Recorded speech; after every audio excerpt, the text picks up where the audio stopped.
The advent of the coronavirus pandemic in the year 2019 brought a lot of changes in how we conduct our day-to-day businesses, remembering that at that particular moment, the WHO and various governments had put in measures to ensure that people don't come into contact with each other so as to avoid unnecessary cases of new infections. Remember, at that particular moment in time, people, especially in the European countries, would die in droves because of the coronavirus infections, and that with it also brought a lot of changes in how we do things in matters commerce. And of course, there were cases whereby new companies were also brought about because of this particular pandemic. That means in the e-commerce sector, there were a lot of online platforms where people could order products and have them delivered to their homes, and this brought about a boom in the online space, especially in matters e-commerce. And to speak to us about the evolution of the physical shops, which were greatly affected during that particular times because there were no so much human interaction, is the managing director of IPSOS Kenya, Mr. Chris Githaiga, to talk to us about the morphing store, the brick and mortar evolution in the convergent commerce world. And without further ado, Mr. Chris, thank you very much for joining us in this particular topic. First of all, of course, you know your name is Mr. Chris. Yes. Tell us your day-to-day at IPSOS Kenya before we delve into the matters that we're about to talk about today. Okay, so thank you for having me. My name is Chris Githaiga. I'm the marketing managing director of IPSOS Kenya. I also oversee Tanzania and Uganda, so I have a broader responsibility for the region. Yes. All right, now we are here to talk about the changing fortunes of the physical retail shops. So in terms of the findings and the survey, what is the time frame that you guys took when conducting the research? Was it pre the COVID-19, during, or after? So this study is actually looking at what happened at the COVID time, and then we also did it after COVID.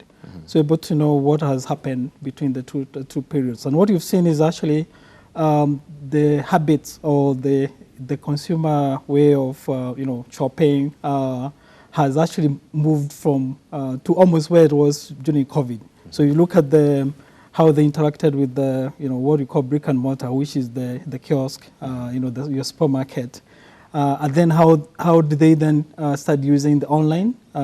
Especially in Kenya we had a lot of most people are very familiar with Jumia, with a lot of all those online or digital shops or channels. We've seen that actually people have moved back from using more of the brick and mortar. And this is where we thought it was actually a good conversation to have to see, are they using it the same way they used before COVID? So they maybe go to the store, but are they actually doing the same thing? And what we've seen actually, it has evolved. So although they are going to the store, what the store means to the consumer has actually evolved. Before COVID, it was more functional, it was more of a functional outlet. So you go, you shop, and you go home. But we've seen that actually changing to more experiential. So people are looking for more experiential experience. So and also we've seen that the stores actually kind of becoming more hybrid, where they're not just like pure brick and mortar. They're also pushing more of the online experience. Case in point is Carrefour. You can go to the shop, to the supermarket and buy yourself, or you can actually order online. Now, do you think that the issue of the physical shops actually being phased out, was it highly exaggerated? It is highly exaggerated, and I think it's what we've seen is actually an evolved physical shop. If you look at the physical shop itself from a marketeer point of view, or from if you're a brand, the physical shops bring you provide you the sales opportunity, so you go and sell. And also for the brand, visibility. But from a consumer, it has actually it meets many needs. So there's what we call the functional. You go by, you see, you experience, you touch. So that's the functional benefit. But then there's also the experiential, where you actually go and experience. If you're buying a car, you go and experience the car. you can test it, you can smell it. So there's that element of you're experiencing what you're buying or you're about to buy. And then there's what you call the human element, which is you meet, it gives you that social, social interaction. Yeah. You're meeting it's a bank, you're meeting the teller, you're talking to them. You're also meeting the salespeople. You're also meeting your friends. In fact, most of the people, they provide entertainment. So there's that human element that the physical store provide, which you not provide in the digital content. Context. So no matter how much you move to or how much the digital e-commerce grow, what the brick and mortar provide cannot be replaced, because they provide over and above the functional element of buying. Because you don't just buy things, you have to experience them.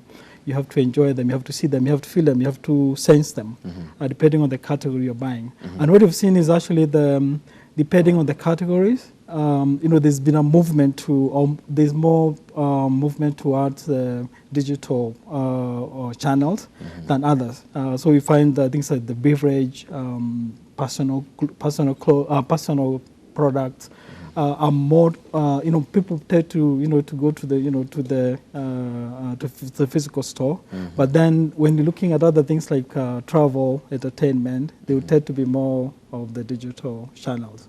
So also the category matters, and also we see also the consumer segment, or the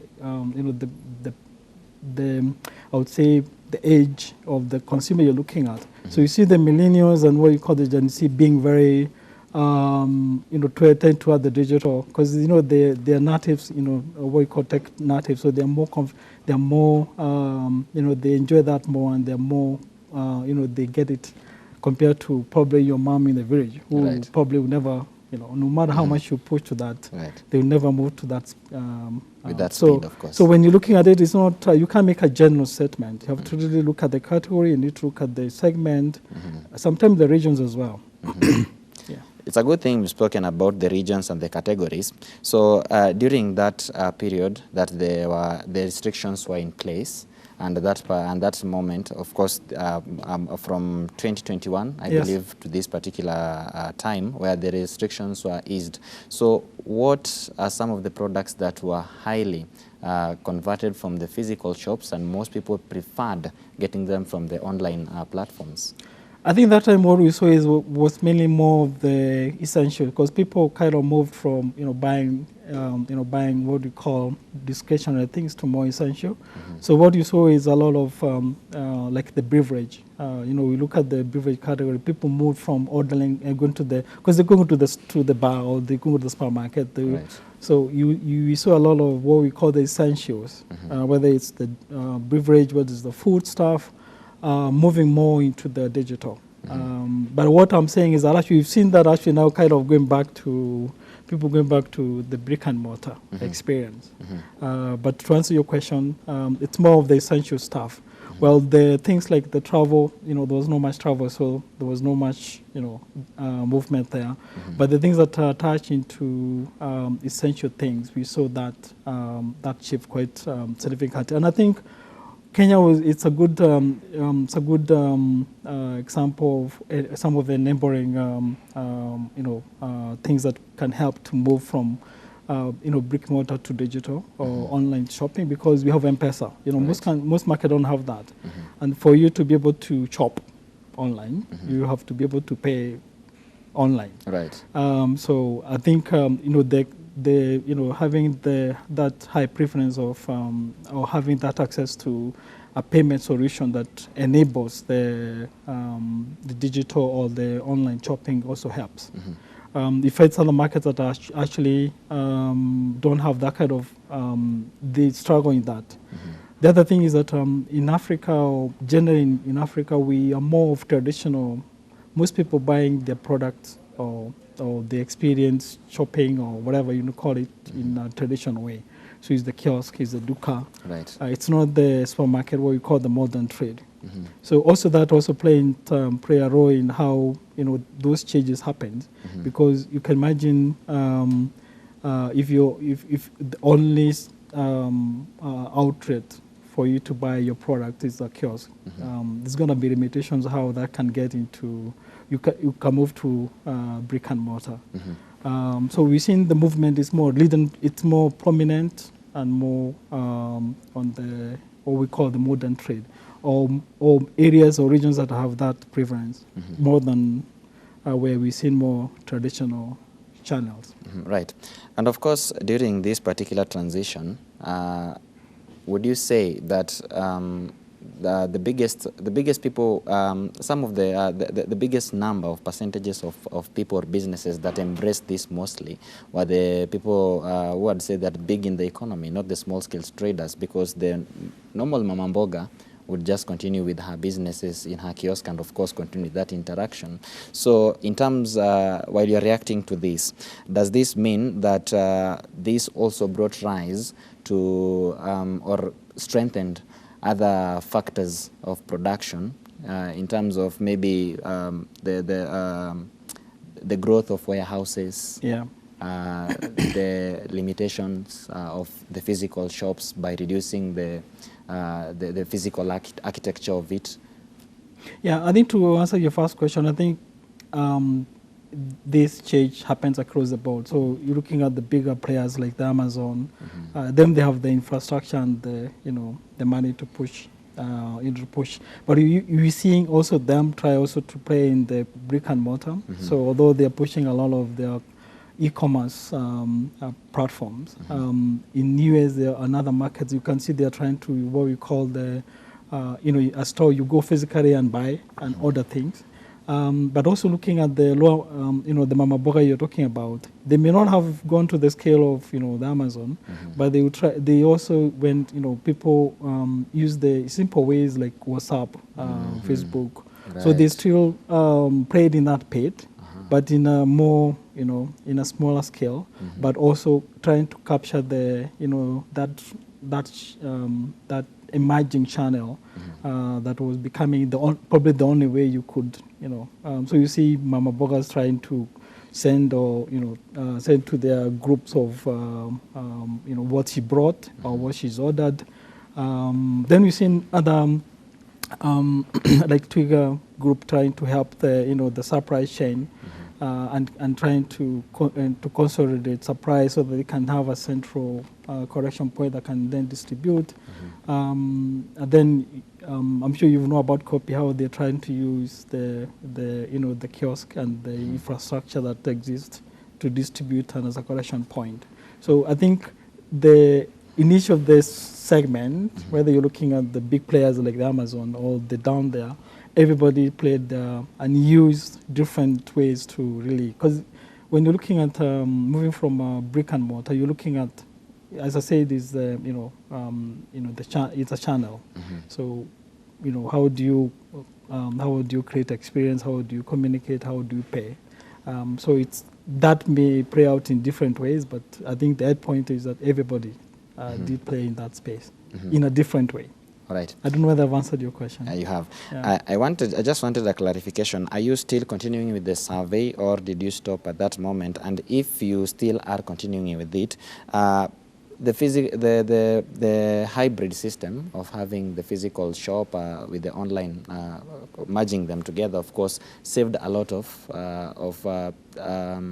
factors of production, like, for example, transport and human resource and things like that. So do you think that this will, of course it has transformed the way we do our shopping. Do you think it is going to be something that is long-lasting, or will eventually find ourselves, given that you had mentioned the physical aspects of human interaction and the experience, will this transform how people shop? I think none of it's not either or all. It's both. So they both have to coexist. What will change is how the brick and mortar evolve in terms of what are the needs that is it really meeting for the shopping experience. Right. As I said, when you're looking at the brick and mortar, it provides additional experience, whether it's what I call the human touch, or whether there's the experience a bit, you move from the functional, which probably the digital won't. But then the digital also provides additional benefit because it provides convenience, which is it's in the most selling. It's a convenient way of buying and selling. It also so it both have to all will continue to to coexist. Now, what we change is how each of them complement each other. So I don't think it's going to be a situation where one replace the other. But it's more of how do they coexist. And I think the smart retailers are the ones that are adopting both. And I think good examples I said is the Carrefour. You can now order things online, or you can go to the shop, order, then they can, so having the both complement each other, it's what it's the future. It's not going to be a situation of either one or the other. And I see that even evolving in the probably down the scale in terms of the channel types. Right. So you're looking at the kiosk. There's also going to be an element of that. How do they? And they've been it's been a journey for them as well. How do they also embrace the whole e-commerce into their business? And I think there are good examples that you can give on that. I know them is copy. I think it enables it enables it kind of turn the what I would call the kiosk into a drop and a pickup.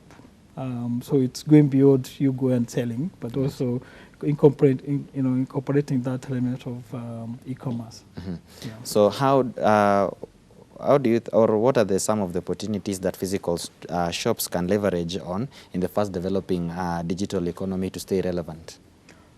Yeah, so I think the first thing it's there has to be acceptance that it's going to be beyond understanding what first of all what else can you give. So there needs to be that first evaluating what is it that you can offer. Then there's also the platform, because the digital or e-commerce requires a platform. You cannot buy or sell without that platform. So the brick and mortar need to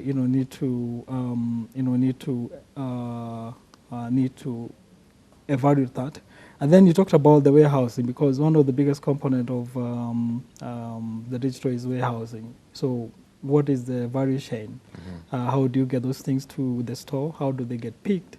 What is the, are you just a drop point? Are you also a distribution point? So it's also looking at how do you evolve from being just a static a brick and mortar to all these other, and be part of this ecosystem. Because then the digital space is an ecosystem. So you have to be sure that where do you fit in the ecosystem? And how do you leverage, if you fit in one area, how do you leverage the other parts so that you can be a complete, because consumers are looking for an experience. So when it comes to order, if a kiosk want to move from brick and mortar only to digital, they need to be able, they need to provide that experience that when I order, I get it. So, but that sounds simple, but it has a lot of other moving parts at the back that the owner need to really adopt and change. Yeah. So what would you say are some of the major challenges that are affecting the morphing of this of the stores? I would say probably it, every change has its own challenges. So it's I would say first of all is accepting. I think that's important. I think also consumer, having the right, ensuring that you have the right consumer, because it's a pull thing. So are you positioned in the right place to really pull the right consumer who will actually provide the demand you need? Yeah, so it's I would say those are some of the things that you have to, and also, as I said clearly, it's really understanding you're not just doing it. You have to have a proper understanding of where you fit and what you're trying to achieve as an outlet. And also, you don't want to get into a situation where you're creating bad experience, because what happens is that if you want to move to the space and then create a long experience, you actually consume. consumers will not come back, or they will have a bad what you call bad word of mouth, which will actually affect your. So you have to. It's really how do you provide the right consumer experience and understand the consumer journey, because so that you can know what are the things that you need to do to provide that smooth consumer journey when consumers want to buy or to to have an experience in your store. Yeah. And what are some of the takeaways that you guys have come out of from that particular survey? So the first thing is that the brick and mortar is dying. It's not true. What we're seeing is an evolvement of the brick and mortar to be to be different, but also so it's not gonna die, and it's not gonna be replaced by the. So that's one of the first thing. We also seen that in the future we're likely to see more of that transition into the hybrid. And also for the marketer, they need to know, we need to change how they position the product in that changing environment, because you cannot be using the same display or the same price points or the same customer experience when the space has evolved and is a hybrid. So also it requires the brand owners, the retail owners, to also change the way they manage or how they how they create the experience within the changing space in the stores.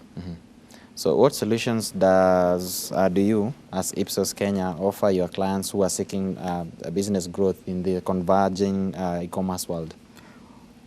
So we have a number of product solutions. So one is measuring return investment. So as you change into the new space, they require the requirement for investment. So this is what we call the CX ROI. So it really measuring if I'm going to invest in this new space and experience, what is my ROI? We also measure, we have message shopping. This is to measure how consumers are actually enjoying or not enjoying the visit to the store.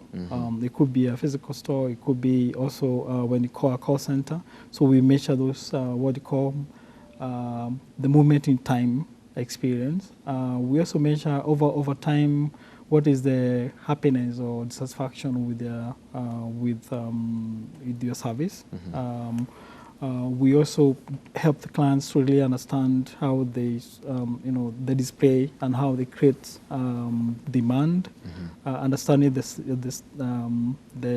store layout. So we can help you in the whole variation, and also really understanding what is changing, because this is one of the, like what we're talking now is about understanding things are changing and what is changing. So we as a researcher will provide you with the information on what is changing, what is not changing, and also probably checking some of those we call hypotheses, like is the brick and mortar dying or not? Because this has huge implications on how you, as a marketer, how you position your product, and also from a consumer point, how they experience the buying opportunities. All right, so as a researcher, where do you see the physical shops in the next 10 to 15 years? They're still going to be with us, but probably they will have evolved. So what you're seeing now will be brick and mortar, because I think, as I said, it's gonna be, it's something that's not dying, but it's not gonna be the same experience. It's not just going and buying and picking. There will be more expectations, or they're gonna be involved in more of experiential stuff. For example, you go and then you experience what you're buying in the store. There could be also there will be a lot of other things like creating. You go and because they provide the 5 sensory: you touch, you smell. So I see that becoming more important, because the online does not provide that. So I see more and more store being more hybrid than where we are now, where it's either you are either brick and mortar or you're trying to. So I see more evolve brick and mortar versus the online convergence rather than, yes. And that probably will change in terms of what, because it also depends on how what the consumers are demanding. So consumers always want to demand more. So when you and also there's a need for personal touch and the human element, which I think is also where people want to to have an experience with a human being, not an algorithm or a bot. And I think also one of the things that the physical store will also do, leverage the digital by understanding the habit. So when you one of the things that the digital buying helps is that the correct information. They know what you buy, when you bought it, where you bought it. So they have all this information about your buying habit. So that they can use that to then market what we call the market of one. So they can know you specifically. What is it when you enter the store? What is it that you buy? What you do want today? So because they have that information, so they'll be able to provide more targeted and more focused marketing to individual segments because they have that information. So they leverage that information to really drive more in-store purchase. All right. So lastly, what would be advice to any person that is intending to get into business now that we've seen that the coronavirus pandemic taught us a lot of things in terms of the online transactions and how things were done at that particular moment, given that the pandemic was not the only one. We might have another one. So what advice would you give someone keeping in mind of those challenges and those things that people are able to learn during that moment? Well, I think it's a general business advice. You have to understand first of all, you need to have a differentiated offer. Because if you are not differentiated, then you'll not be able to, first of all, make it to the market. Right. You also need to understand your consumers, what is their need. You need to understand their what you call the journey, how they buy what they buy, so that you can then make the right decision in terms of what you offer.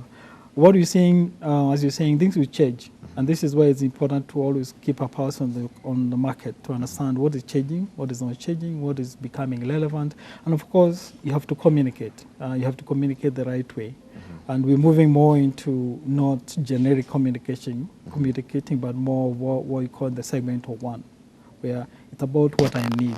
We may be many, you may be making a mass product, but you also need to know how to segment properly because people have discerning needs. And if you look at the most successful brands, are those when they're able to to get to that level where they provide very I would say relevant solution to consumer need. Because I keep telling people that if you bring something that people need, they'll get money for it. For example, where do people get money to buy airtime? I mean, people are saying they're hungry or broke, but they still buy airtime. Right. Because it's a very important, it provides a very important, or it addresses a very important need. So if you're looking for business, you have to identify that need and then make sure that you provide the right solution for that need. Right. Yes.